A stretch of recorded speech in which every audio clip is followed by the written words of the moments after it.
Ahojte, vítajte pri 47. epizóde U Kohúta, podcast Zastrašený Čech Sport.cz. Ja som Denis, so mnou tu je ako vždy Adam, ahoj. Čau Denisy, zdar, normálně už jsme nenahrávali tak dlouho, že mám pocit, že už vůbec nevím, jak se to dělá. My si tady nějak že povídáme, mám dojem, tuším o jaderných reaktorech, nebo o čem si dneska budeme povídat? Je to tak, počujeme sa po dlhšej dobe, takže dúfam, že sa tešíte aj vy, tak ako aj my. Dneska, čo si prejdeme, je asi dosť zaujímavé, možno sme to ani nečakali, takže prejdeme si všetky prestupy, príchody, odchody, špekulácie a tak ďalej. A že jich je? Tak, hneď na začiatok mám na teba otázku. Spoznávaš vôbec Tottenham, lebo vyzerá to tak, že vedenie naozaj dostalo, by som to možno nazval, že budíček v podobe skoro vypadnutia. A čo na to celé hovorí, že sa v klube deje to, čo sa deje? Či je to správna cesta? Či možno, že toto je presne to, na čo sme ako fanúšikovia čakali? Alebo naopak si myslí, že tých hráčov preplácame? Wow, hele, mám tady asi takových před sebou takových 5 bodů záchytných, abych měl jako nějakou osnovu. A první bod je otázka na tebe, jestli ještě poznáváš Tottenham. Tak to jsem, že jsme se takhle sešli, pak budu chtít samozřejmě vědět totiž i tvůj názor na tohle. No, jako mě to vyráží dech, já absolutně nechápu, co se děje. My na to reagujeme trošku s odstupem, že jo, měli jsme spoustu jiných povinností a závazků a chtěli jsme si asi dát tak nějak přirozeně pauzu po té sezóně a Tottenham naprosto nebere ohledy na nás podcastery, na ohrožený druh na této planetě a prostě se rozhodl tam švihat jednu přestupovou bombu za druhou a já fakt nestačím zírat a jestli je to správná cesta, to se ukáže, ale myslím si, že je to nezbytná cesta v té situaci, ve které my jsme po té sezóně, jakou jsme měli. Musím tady vyzdvihnout a teda velmi nahlas a důrazně ocenit, což jsem nečekal, že udělám, obzvlášť takhle brzo, ale naše vedení, který se zdá, že možná dokonce zpětně budem ještě ospravedlňovat ten led. Jestli teda tohle všechno je reakce na tu sezónu, tak já jako smekám. Já vlastně vidím to, co jsem chtěl vidět a fakt jsem si absolutně nedokázal představit, že takhle obrovský investice se budou dít takhle rychle. Jo, my teď nahráváme je půlka července, ale vlastně všechny ty přestupy, ty velký, o kterých se budeme bavit, tak se odehrály v červnu nebo někdy maximálně na začátku července. Takže ta rychlost je jako nevídaná, já prostě tento Tottenham nepoznávám, najednou se chováme opravdu jako velký klub. Ptal ses ještě na to, jestli přeplácíme nebo to, myslím si, že prostě právě se chováme jako velký klub, platíme možná trošku nad rámec, ale prostě platíme za, zdá se, naše první volby, což jsme nedělali ani nepamatuju. To jsme nedělali snad jako nikdy za tu dobu, co já si pamatuju fandění Tottenhamu. Tak vždycky to prostě za Levyho bylo tak, že jsme šli po nějaký druhý, třetí volbě, protože ta první prostě byla zdánlivě finančně nedostupná. Končím tenhle monolog. A tam se tebe, Denisy, poznáváš ještě Tottenham? Ja nepoznávam a čakal som opäť, že sa stane to ako roky predtým, že budeme spojovaní so 50 hráčmi a nakoniec privezieme nejakých troch úplne priemerných alebo hráčov na lavičku, takže som rád, že konečne sme sa toho dočkali a vyzerá to tak, že niečo sa deje. Ty si to už troška povedal, ale čo ja na tom asi najviac oceňujem je to, že tí hráči naozaj prichádzajú veľmi rýchlo, čo je veľmi dobre a druhá vec, že tí hráči prichádzajú reálne z Premier League. Mhm. To je druhá veľmi pozitívna vec za mňa, že čo tam je. O tom, koľko peňazí platíme, no už nám asi nič iné nezostáva, keď to tak poviem. Takže ja som s tým OK. Myslím si, že tie prestupy, ktoré sme spravili, dávajú hlavu a petu, ešte sa o nich porozprávame, ale určite by som chcel vyzdvihnúť práve tú rýchlosť za to, že tí hráči sú naozaj z Premier League a vždy je to výhoda podľa mňa. Navíc fakt kupujeme vlastně v mnoha případech hotový hráče, že jo? Už to nejsou možná až na jednoho, tak to nejsou taky ty projektový typy, ale opravdu už jako ready hráči a jak říkáš z Premier League, to je ohromný bonus. No chová se to Tottenham asi jako já, když začnu slevy na Steamu, tak prostě rozhazuje prachy všude kolem a čeká, co se chytne, akorát teda nenakupujeme ve slevách, což Ale naštěstí tohle není můj problém. Moje ty peníze nejsou a věřím, že účetní v Tottenhamu to mají velmi dobře srovnaný, co si můžeme dovolit a nemůžeme dovolit. Ešte predtým, než sa vrhneme na tie prestupy, ešte jedna otázka ma zaujíma. Keby tu bol Daniel Levy, bolo by to rovnaké? No nebylo a mě fascinuje, že Levy na to dal poměrně otevřeně odpověď v nějakém, oni ho tuším odchytli ze Sky nebo kdo při nějaký, snad se mi to neplete, ale mám pocit při nějaký ceremonii oceňovaný, tak si ho odchytli a ptali se ho na jeho vlastně názor, že na Tottenham a on v podstatě řekl, že jako díly jako Tottenham nevyhrává, že vlastně to jsou díly, který jako on jako řekl nepřímo, že jsou to díly, který on by neudělal, protože prostě by se necítil jako vítěz, jo? Že přesně myslím, že to krásně ilustruje to, jak k tomu on přistupoval a co to be fair, jako po dlouhou dobu to byl legitimní způsob, jak Tottenham mohl dělat biznis, když ještě nebyl tak finančně silnej, tak bylo rozumný mít toho naprosto neoblomného, tvrdého vyjednavače v čele. Ale jakmile ty prostředky už byly, tak to Levy prostě zpomaloval tím, že jako Levy by nikdy nedal za Franče nějakých 80 a za Tonaliho 100 míčů v librách, to je úplně nepředstavitelný. Ten by za ně nabízel prostě 40 plus pravděpodobně Dragušina třeba, jo, nebo ještě někoho jiného. Takže myslím, že jako jednoznačně tady vidíme vlastně první léto, který je kompletně v rukou už nového režimu a zdá se, že nový režim teda se toho fakt nebojí. No a nechci je chválit jako úplně předčasně, ale je to dobrý start zkrátka, to tak jako jo.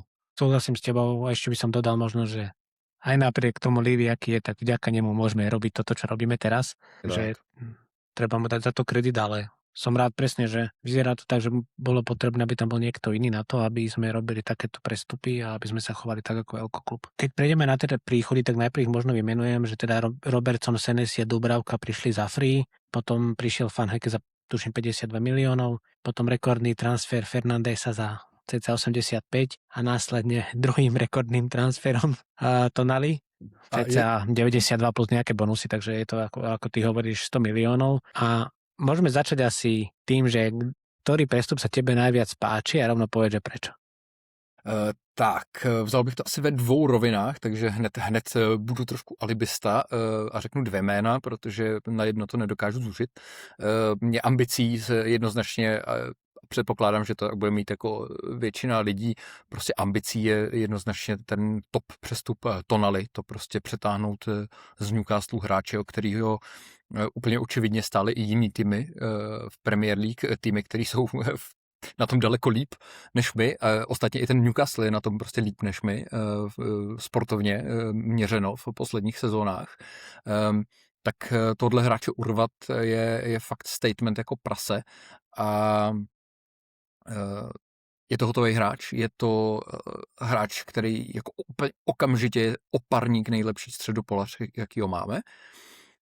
A to je typ přestupu, který prostě je ohromnej. Jako fakt čumím, zírám, hrozně se na něj těším.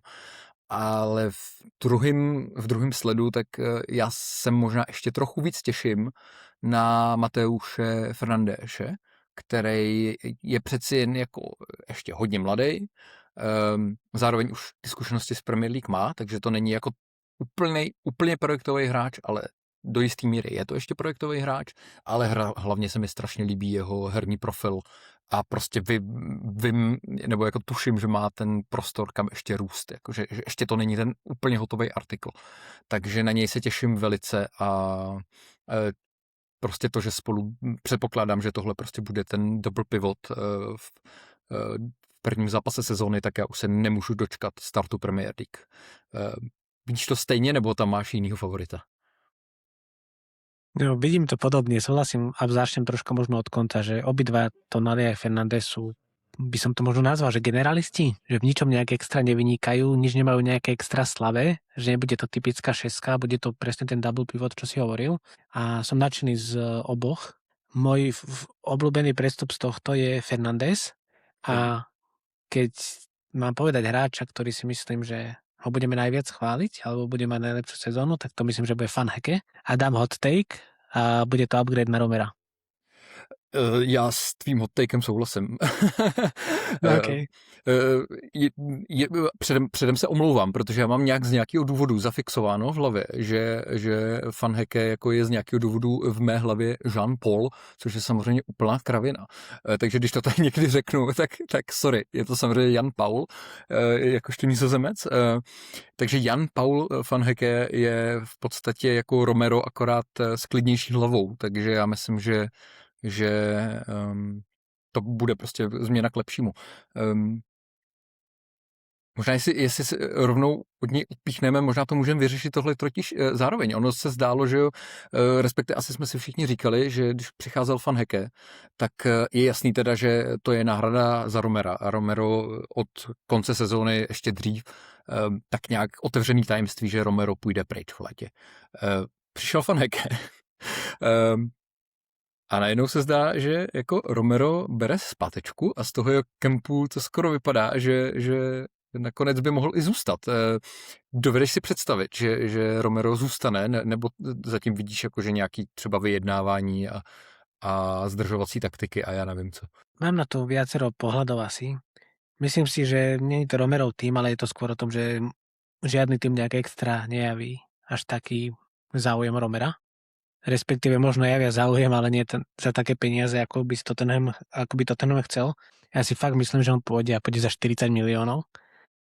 A keď Vanheke s Vuškovičom idú za 50, tak to je docela úlet. Ale to si myslím, že že on bude určite chcieť odísť a tie týmy nebudú ochotné za ňo dať podľa mňa, že 60-70 miliónov, možno ako by Tottenham chcel reálne.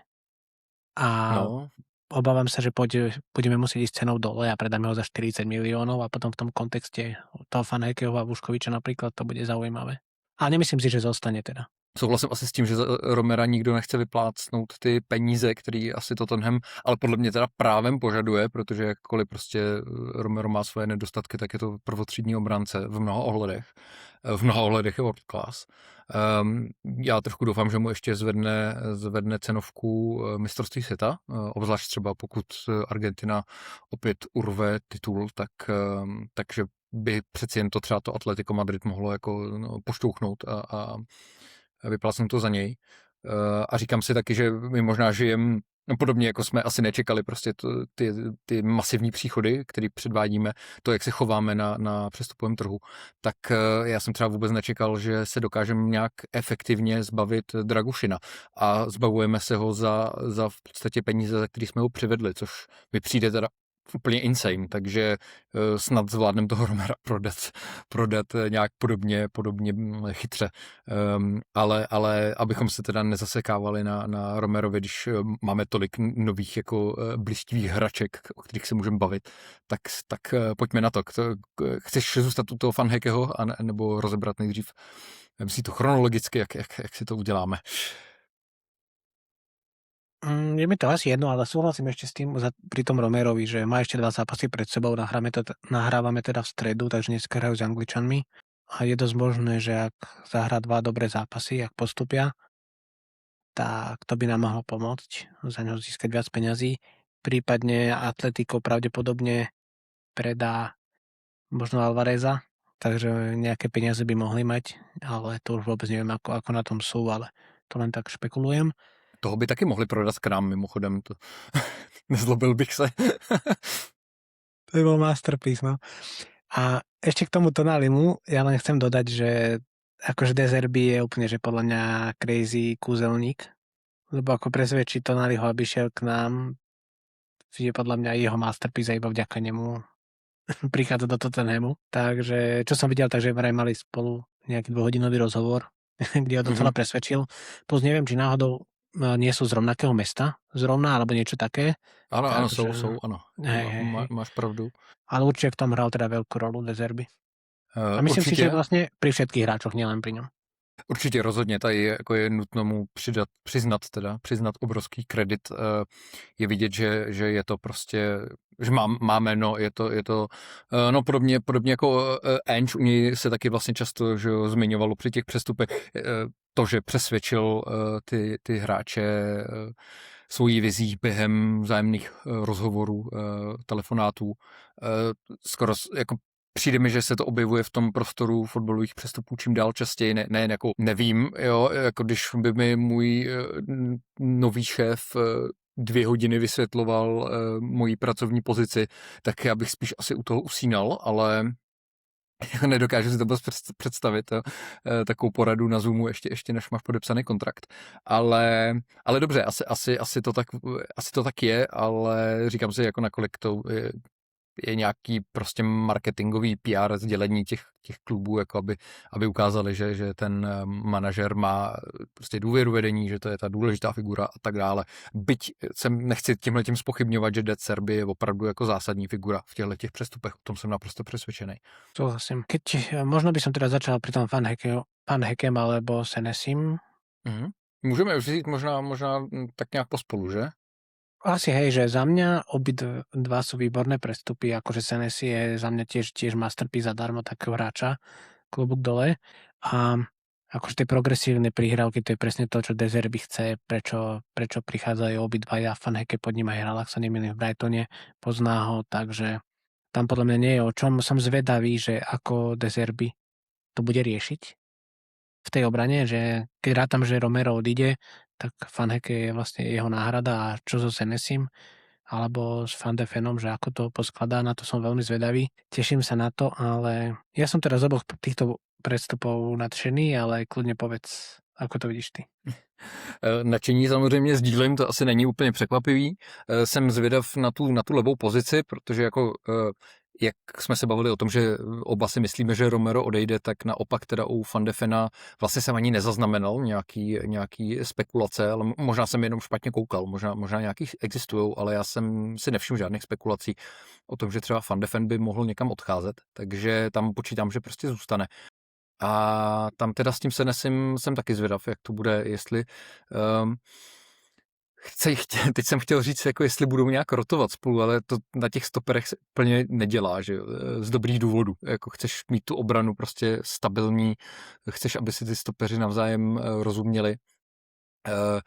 Pro duo Van Heke, Van de Ven hraje obrovsky jako v prospěch jejich národnost. Znají se, že teď z reprezentace společně dokázali vypadnout na mistrovství světa docela neslavně teda bohužel, ale prostě se znají, že ostatně jako připomínat, že naposledy, když jsme měli stoperskou dvojici z jedné národnosti, tak to byl Alderweireld a Vertonghen a byla to teda absolutní krasojízda.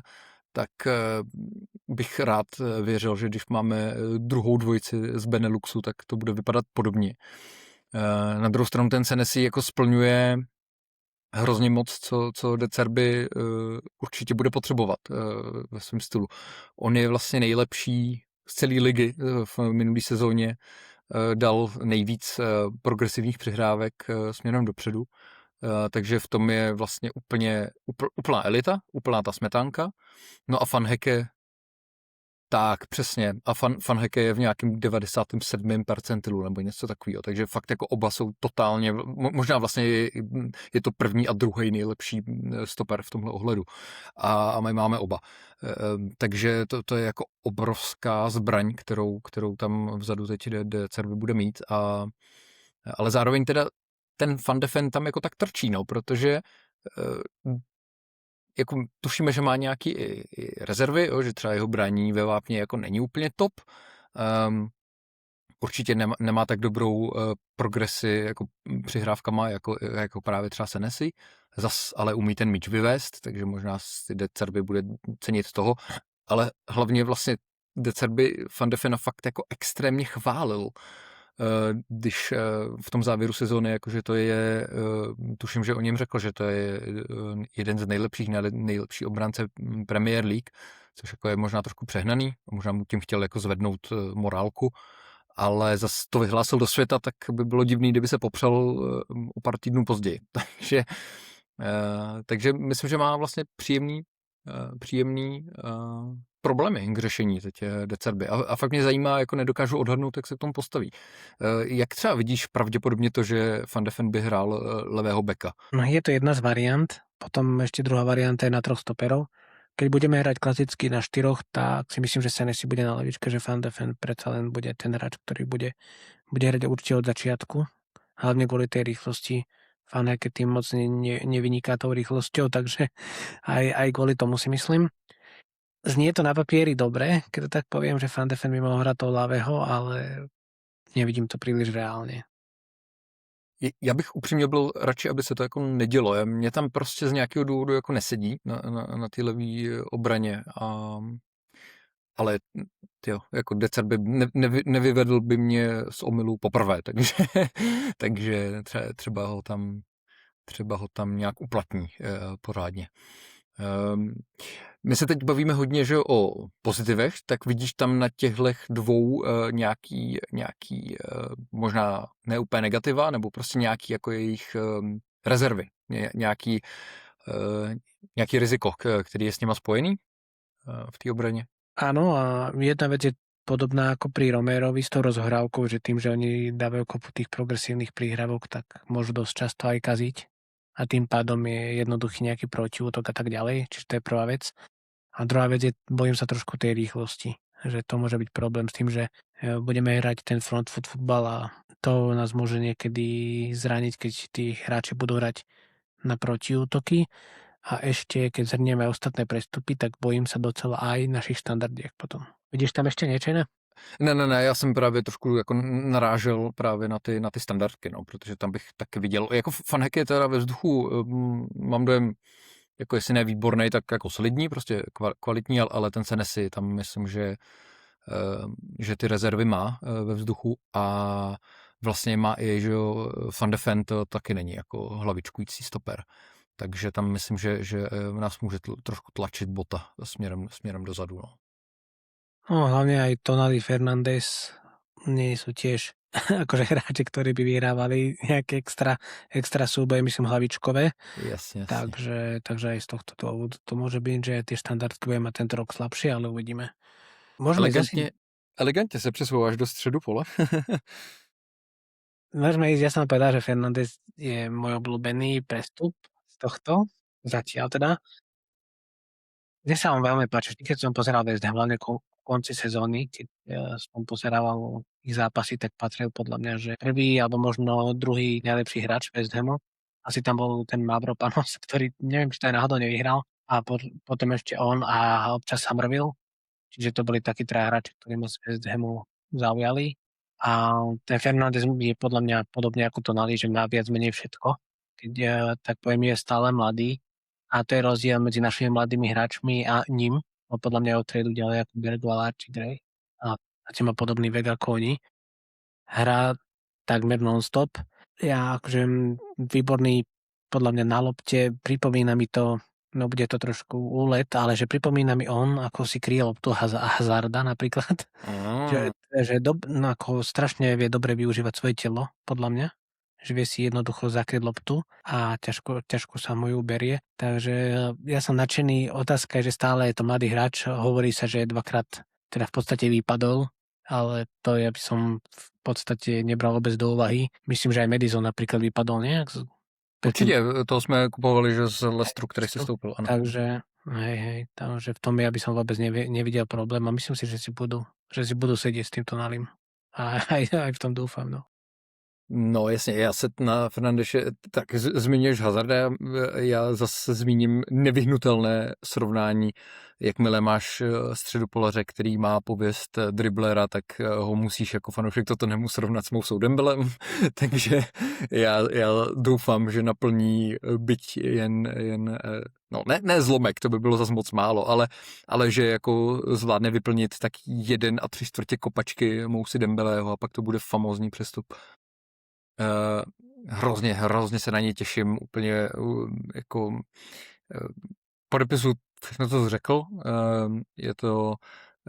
Je to za mě strašně jako takovej exciting hráč na koukání. Jako myslím si, že fakt bude super to sledovat a úplně vidím, jak budeš mít tu dvojici Tonali Fernandes a Tonali prostě přijme od stopera balón, otočí se s ním, rozlídne se, soupeř bude hrát dokonalou man-to-man obranu, absolutně neprodyšně uzavře všechny kanály, kudy by Tonali mohl poslat balón, prostě nebude mít na koho, tak v tu chvíli dá balón Fernandéšovi a Fernandéš prodribluje prostě přes 3 střední záložníky soupeře a najednou máš toho protivníka odemčenýho a už seš jako ve finální fázi. Prostě úplně to vidím, jak se to děje v prvním zápase Premier League a už aby to tady bylo.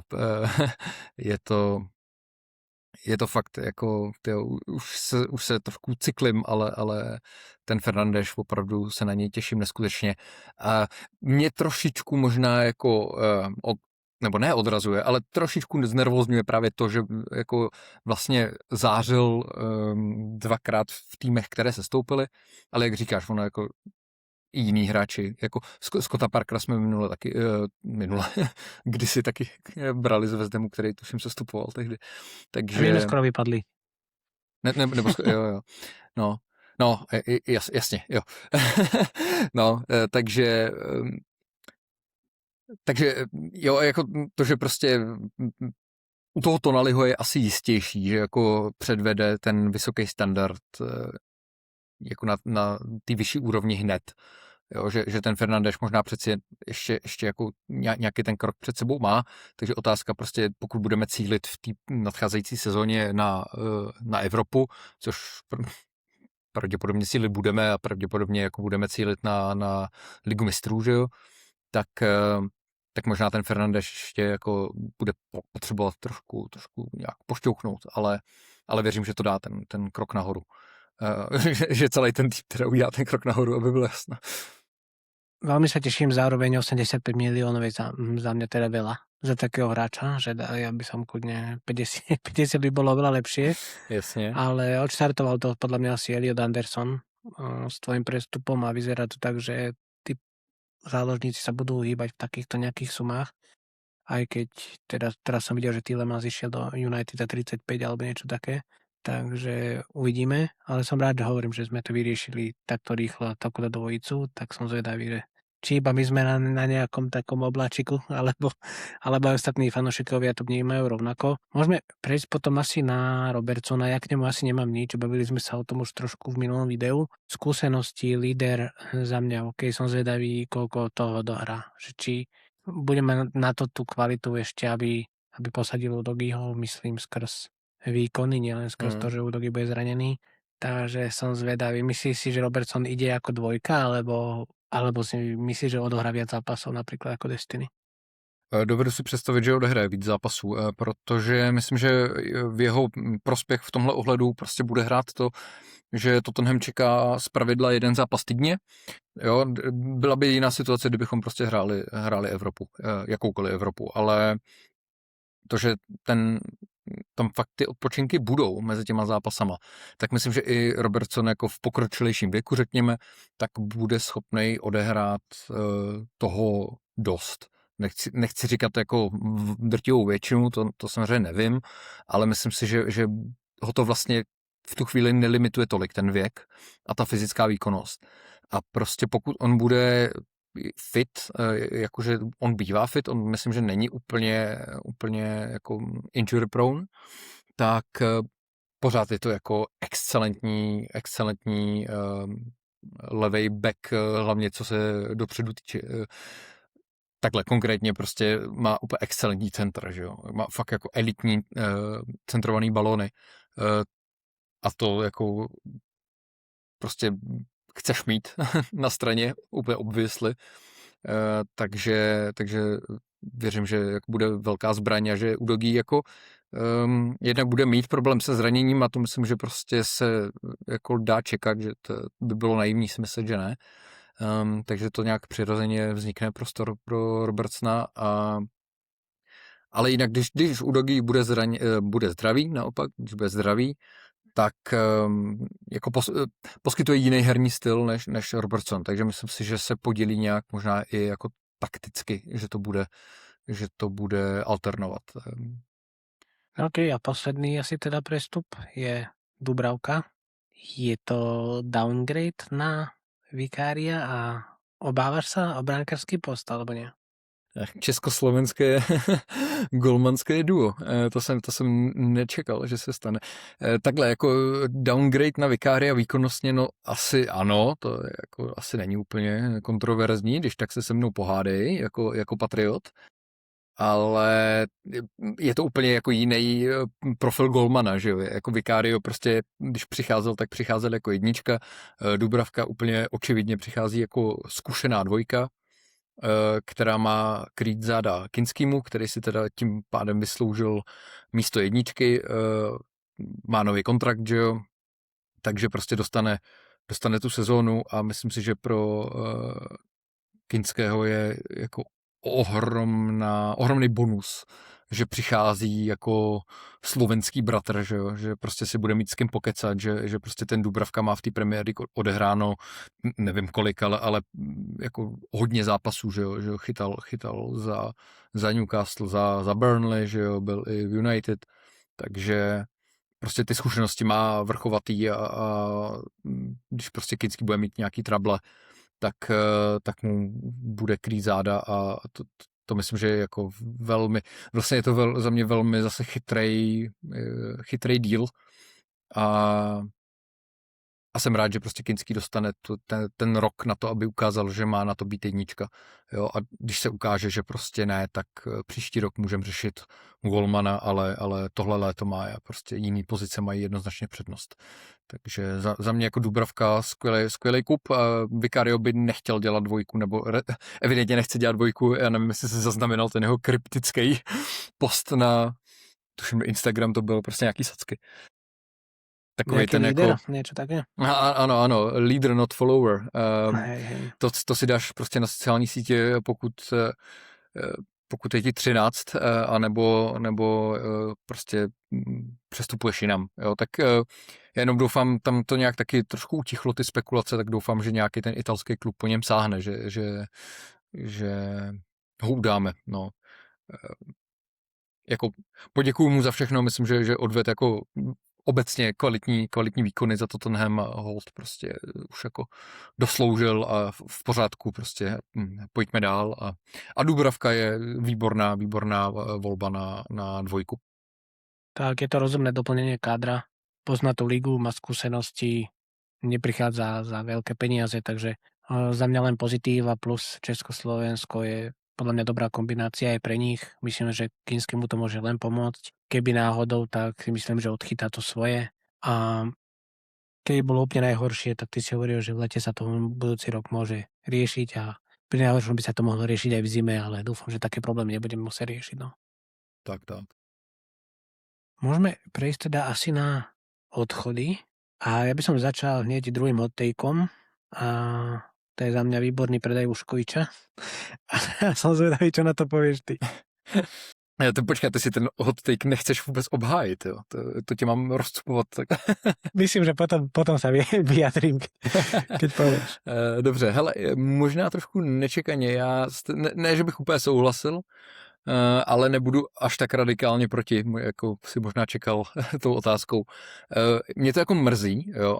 Musím říct, že prostě mě mrzí to, že jsme měli v rukou nevybroušený diamant, jednoho fakt jako top kandidáta na world class hráče mladýho, který prostě podobně jako třeba ten Fernandes a podobný další mladý hráči už zároveň má ty zkušenosti. Jo, odehrál úžasnou sezonu v Bundeslize.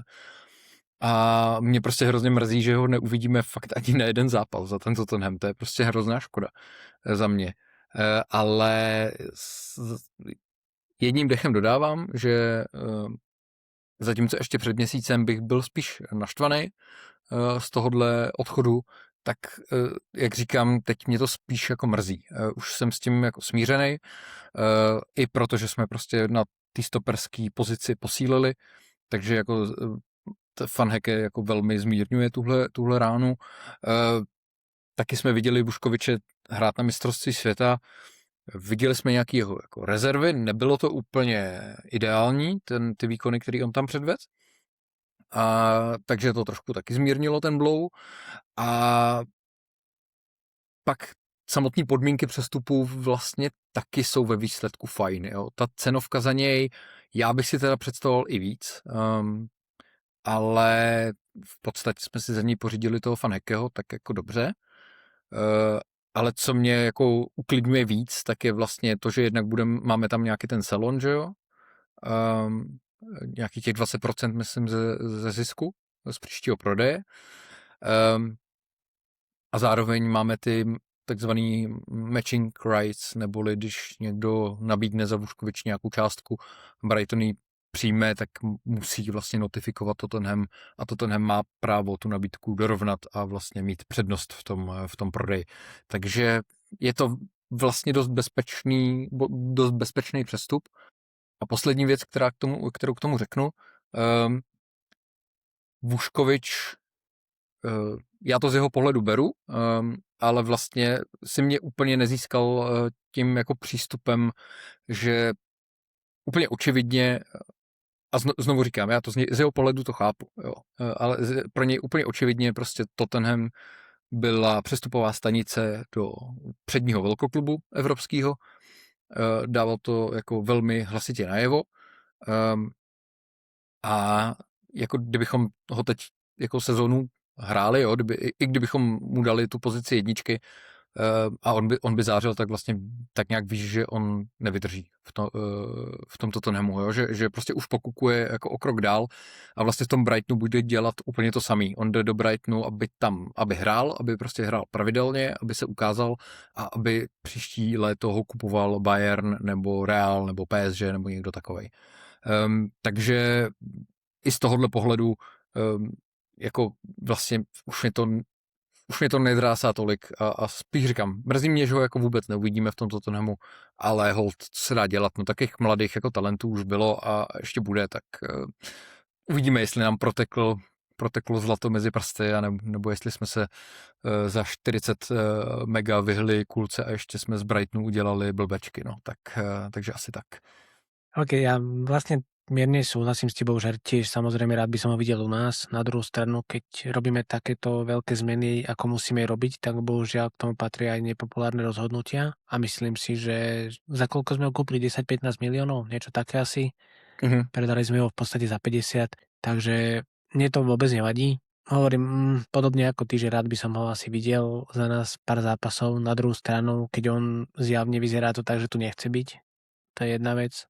Druhá vec, asi by vyzerá tak, že De Zerbi by ho nedal hrávať momentálne a pre ňoho je Brighton asi najlepšia možná stanica, kam môže taký mladý hráč ísť. To rozhodne. A dáme hotek a teda za rok sa k tomu vrátime a ja si myslím, že nebude z neho world class player. Ale to je iba môj nejaký, nič tomu nenasvedčuje, ale uvidíme. Je to akože dobré peniaze. Jo, to je dobrý point, jako z ekonomického hlediska je ten deal naprosto jako špičkový, prostě koupil si hráč, já mám skoro pocit, že on byl ještě levnější, že stál fakt jako možná i pod těch 10, jakože fakt jsme znásobili vlastně ten jako za hráči, který za nás ani na minutu nenastoupil, tak prostě jsme fakt udělali jako profit, jako blázen. Vlastně jsme udělali obdobnou věc, jako Brighton dělá neustále, že jo, že prostě otáčí ty hráče mladý a tak prostě budíš, jako dává to smysl, ten prodej rozhodně. Schválne nám napíšte do komentáru, lebo som zvedavý určite. Aj chápem vlastne aj tú druhú stranu, že nemali sme ho predať, ale keď chceme ísť tým takýmto smerom, tak v podstate není o čom. A ďalší predaj je v podstate zatiaľ momentálne nič moc nejaké extra, ale predali sme tam, myslím, toho Divina, Veliza a ty si spomínal toho Dragusina, čo bol Masterpiece. Ano. A asi, kde stojí ešte zmienka, je Bissouma, Kolomuani a teda asi ten Palíňa, ktorý bol náš obľúbenec, ale asi to tak malo byť tiež. Tam se to asi dalo čekat, no, že to takhle dopadne, jsem s tím v pohodě. Ještě bych možná vypíchl toho Velize, kterýho jsme vlastně taky tuším prodali za víceméně za to, za co přišel, nebo jen o trošku níž, takže vlastně taky jako na tom jsme neutrpěli vlastně žádnou škodu v podstatě, takže to taky myslím, že docela s podivem, jako opět se prostě musím zdůraznit, že Tottenham jako dlouhodobě neumí prodávat hráče, takže tohle tohle je příjemná změna. A ještě teda řeknu k Dragušinovi, že pro ty, kdo třeba nesledujete tolik jako ten přestupový trh a možná prostě Dragušin jako taky moc toho za nás neodehrál, že byl strašně dlouho zraněný a tak člověk by skoro zapomněl, že za ten Tottenham, že to byl náš hráč, ale že ho vlastně koupil do Fiorentiny Paratici, že jo. Nikdo jiný než to, takže si říkám, jako, že v tom je zase nějaký italský, nechci být stereotypní, ale italský mafiánský biznis prostě. Tady Don Paratici zafungoval a oplatil tuhle škodu, kterou způsobil Tottenhamu, tak teď ji napravil. Tak si říkám, že třeba by mohl vzít ještě jako další takové přebytkové hráče, jako třeba toho Vicaria, že by jako mohl ještě přivést.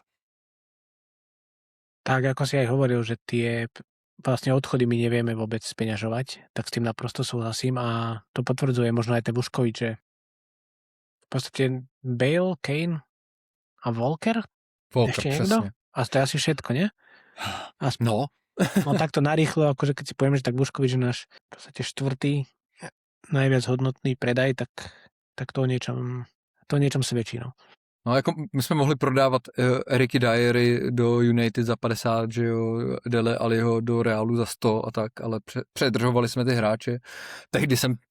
Tehdy bych taky chtěl jako vytáhnout vidle na vedení, kdyby tehdy prodávalo ty obzvlášť teda Dele Alliho, ale jako zpětně viděno, prostě byla to chyba, měli jsme jako ty peníze otáčet a ty hráče, jako ten kádr osvěžovat, no. Tak teď to děláme, i když právě to nemusí být někdy úplně populární a úplně není to příjemný, prostě nás čeká ještě i další těžké volby, ke kterým se teď možná dostaneme, že?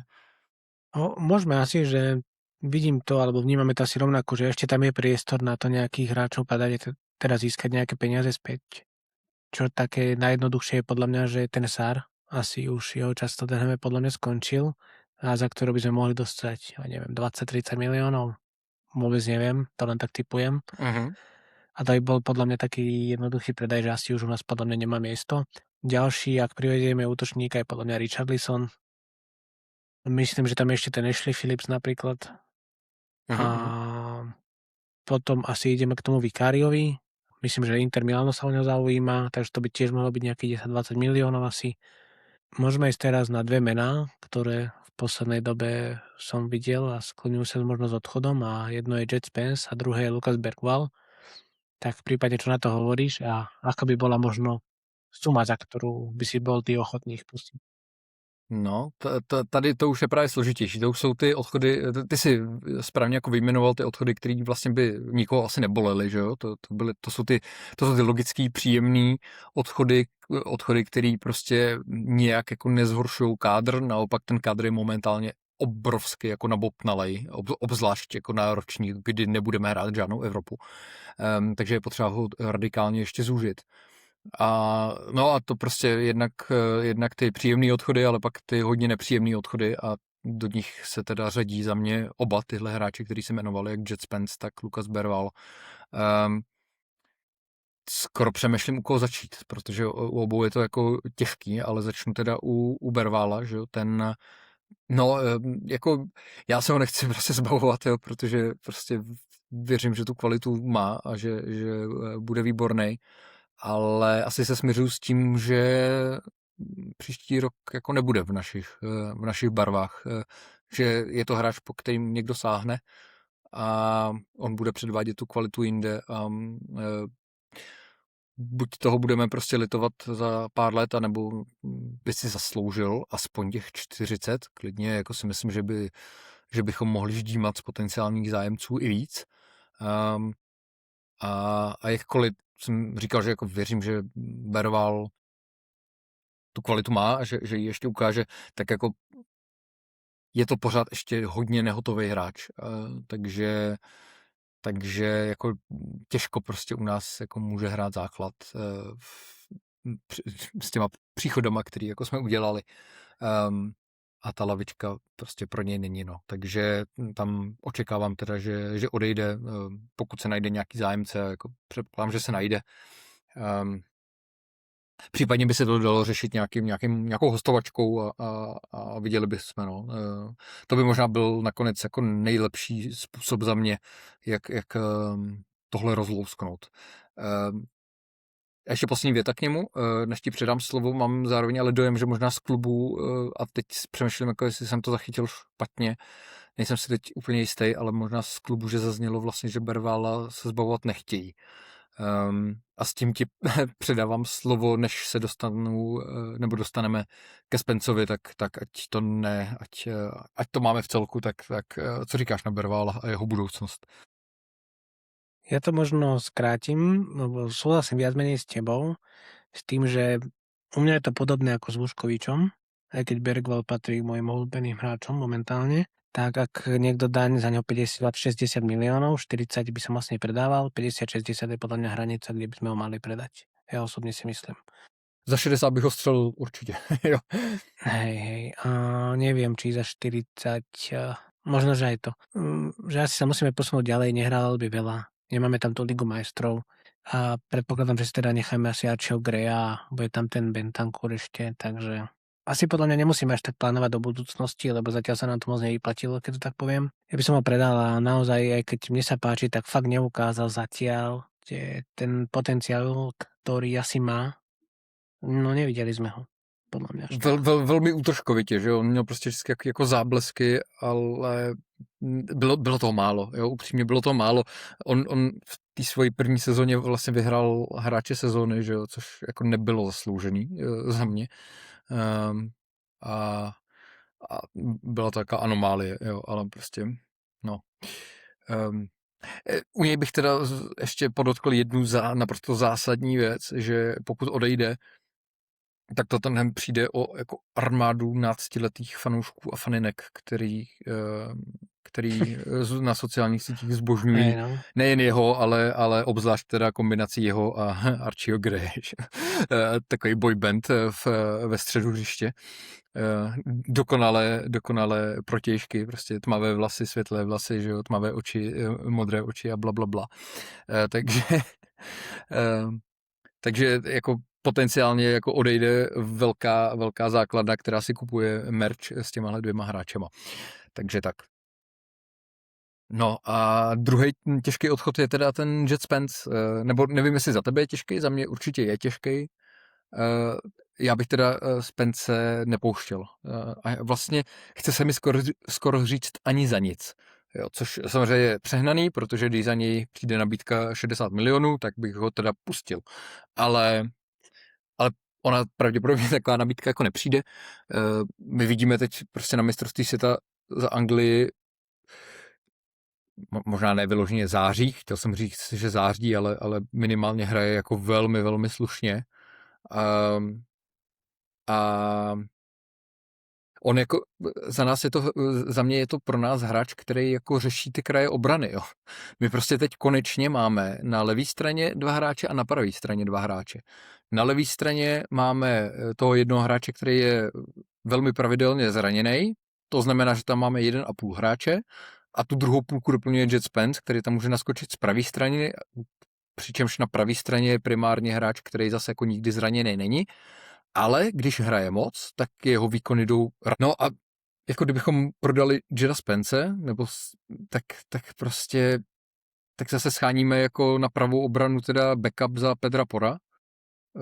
To není prostě řešení a zároveň se zraní Udogie a vlastně v tu chvíli na té levé obraně jenom Robertson.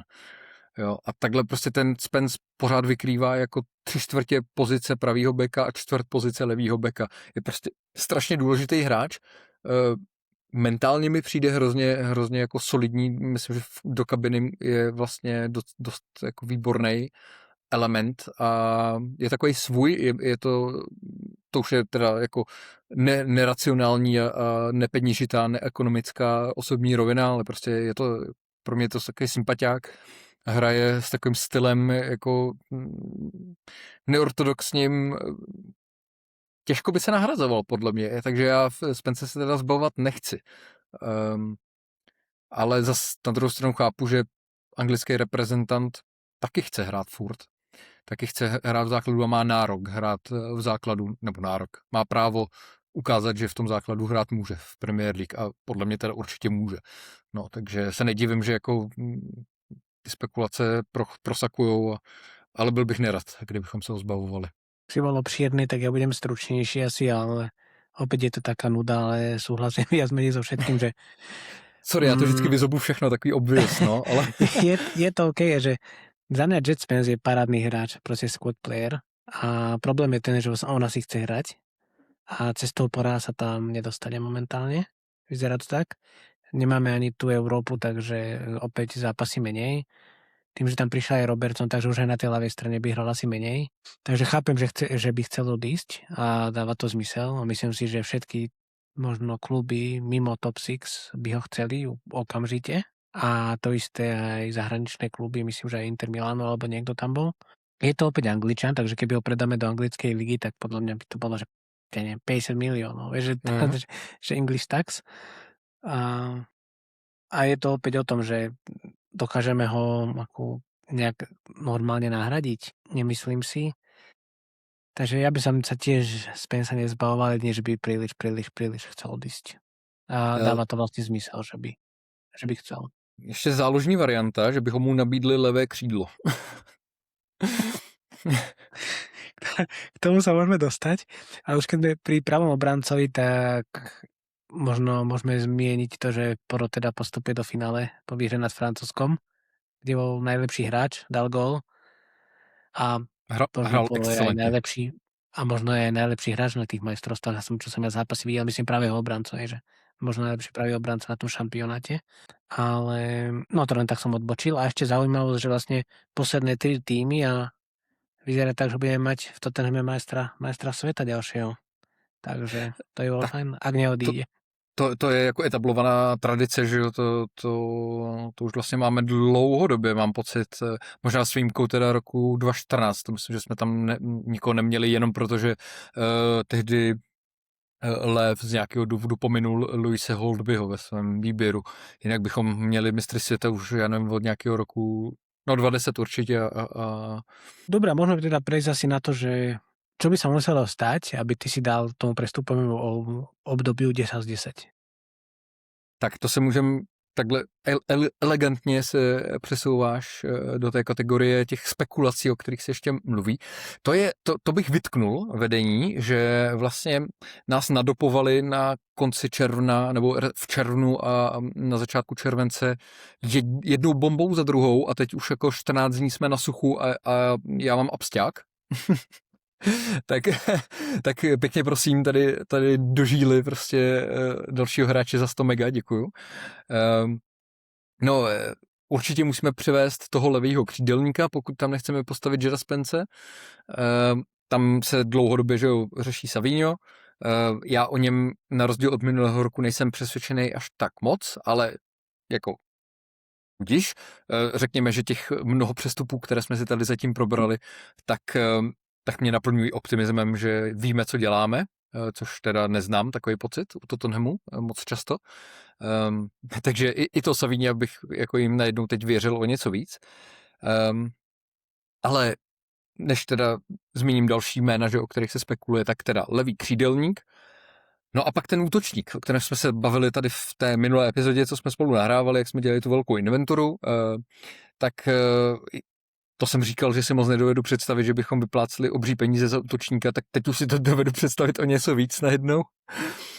A tam se mluví o jednom, tím pádem asi nebudeme mít úplně dobrou sezonu, protože vždycky ten tým, co vyhraje přestupový období, pak nakonec hraje docela debilně. Tak co by se muselo stát, aby ty si dal tomuhle přestupáku perfektní hodnocení? Ešte len doplním, neviem, či to bolo teda spomenuté, ale hráč, o ktorom si hovoril, možno nie všetci môžu vedieť, tak je to Krupy, o ktorom sa teda špekuluje z Bournemouthu. Je to tak. Predpokladám tak. Ešte sa inak hovorilo o Marmušovi, ale to len tak veľmi akože jemne. A za mňa, hovoril som to teda aj v minulej epizóde, ale pre mňa by to bolo 10 z 10, keby sme priniesli ľavého krídelníka a útočníka. A otázka je, že akej kvality. Ja súhlasím s tým, že Savinho minulý rok toho moc neodohral a nejak nepresvedčil, takže bolo by to komplikované. Uvidíme. Krupy by bol asi výborný prestup, mladý hráč, ale opäť už niečo odohral, aj keď v podstate môžeme povedať, že takmer jednu sezónu, alebo že tiež... No půl sezóny, jo, No, půl tak, sezóny, upřímně, ale... Tiež je to taký univerzálnejší hráč, že vie hrať aj na krídle, vie hrať aj desinu a vie hrať aj útočníka, má výborné zakončenie. A aj keď ja by som bol rád aj za toho Marmuša, keby náhodou, a to ľavé krídlo, hovorí sa Savinho, Nusa a Rafa Leao.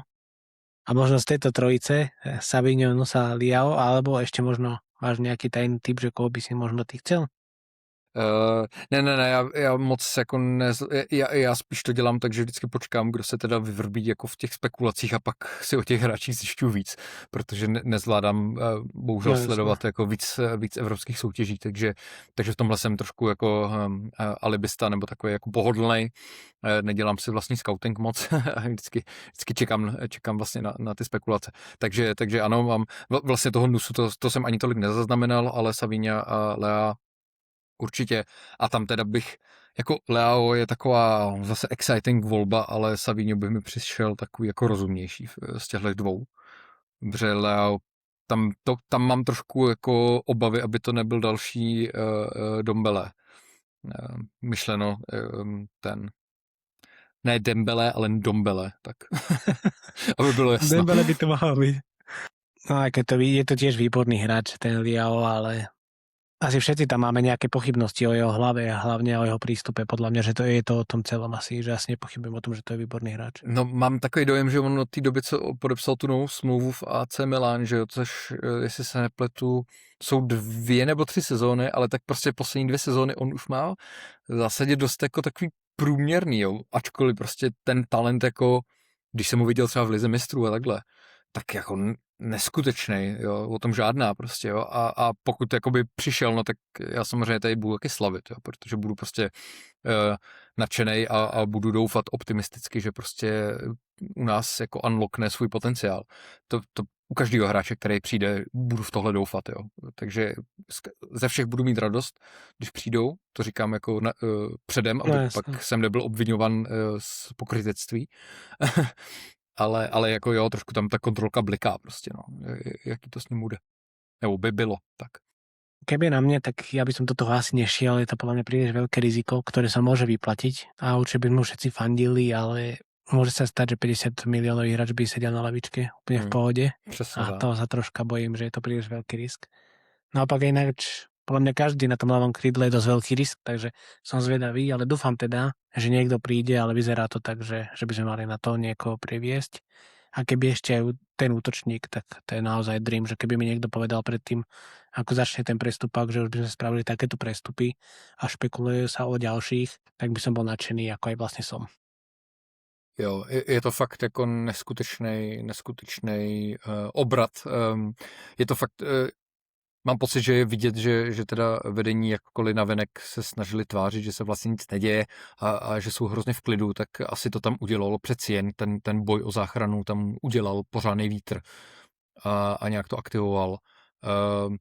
A jak si správně řekl mimochodem na začátku, prostě tohle ještě pořád, nebo tohle už konečně začínáme sklízet to ovoce toho stromu, který jako zasadil právě Daniel Levy, no. Všechny ty Beyoncé a Bad Bunnyové a všichni ty BTS, co hrajou v severním Londýně u nás, tak tohle je ono, jo, tohle prostě jsou ty peníze, které máme za ty nenáviděný koncerty a za to, že ten klub, respektive, že ten stadion jako působí, ne, že se tam hraje fotbal, ale že se tam hraje hlavně NFL a že se tam pořádají kulturní akce. A k tomu bych jenom řekl, že Tottenham teď poměrně nedávno nově získal povolení víceméně zdvojnásobit počet těchto událostí na stadionu.